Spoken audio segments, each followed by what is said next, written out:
Yes, ഈ ക്വസ്റ്റ്യനിൽ ഇത് അഗ്നിവീർ GD PYQ.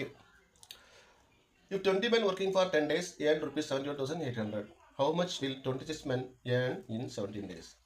അപ്പോൾ മെൻ ഡേ പിന്നെ പൈസ 3 സാധനം ഉണ്ട് ഇതിനകത്ത്. Men day N, men day പിന്നെ മണി. മെൻ 20 ഡേയ്സ് എത്ര? 10 ഡേയ്സ്, അതിൻ്റെ പൈസ 71,800. ചോദ്യം 26 men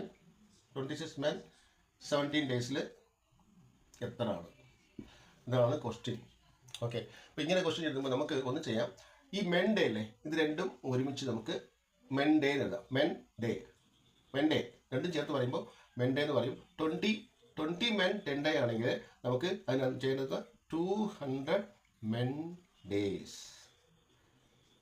20 × 10 200 മെൻ ഡേയ്സിൻ്റെ ആണ് കിട്ടുന്നത് മണി 71,800. ഓക്കെ, ഇത് നമുക്ക് ഒരു മെൻഡേയുടെ നോക്കാം, പിന്നെ ക്വസ്റ്റ്യൻ നോക്കാം. ഒരു മെൻഡേയുടെ എന്താണ് അതിൻ്റെ ആൻസർ എന്ന് വെച്ചാൽ ഡിവൈഡ് ചെയ്താൽ മതി. 71,800 by 200. ഇതാണ് answer. 3 2s are 6 11, 5 2s are 10 19. ഇതാണ് ഇതിൻ്റെ വൺ മെൻഡേ. മെൻഡേയുടെ എന്ന് പറയത്തില്ല ക്വസ്റ്റ്യൻ, മെൻഡേ കേട്ടോ. 359. ഓക്കെ, ഇപ്പോൾ നമുക്ക് ചോദ്യം നോക്ക്. 26 7 എത്ര മെൻഡേയാണ്? 26 7 26 × 17 മെൻഡേസാണ് നമുക്ക് വേണ്ടത്. ഇതാണ് വേണ്ടത് അല്ലേ? അപ്പോൾ 26 17 ഇതിനെ ഗുണിച്ചോ. 26 × 17 32 18 6 2 2 4 442.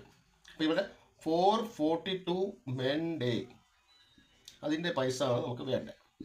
അതാണ് നമുക്ക് വേണ്ടത്. 1 മെൻ ഡേ 359. അപ്പോൾ 442 മെൻ ഡേ ഗുണിച്ചാൽ മതിയല്ലോ. അപ്പോൾ ഇതിൻ്റെ ആൻസർ എന്താണ്?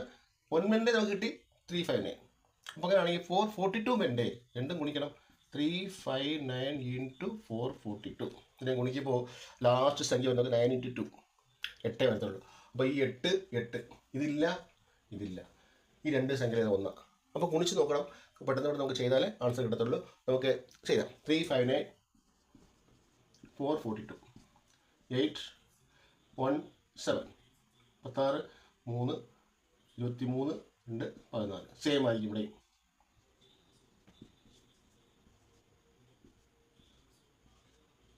കിട്ടിയ 158 നമ്മുടെ ആൻസർ. ഇതൊക്കെയാണ് ചെയ്യേണ്ട രീതി. Thank you so much.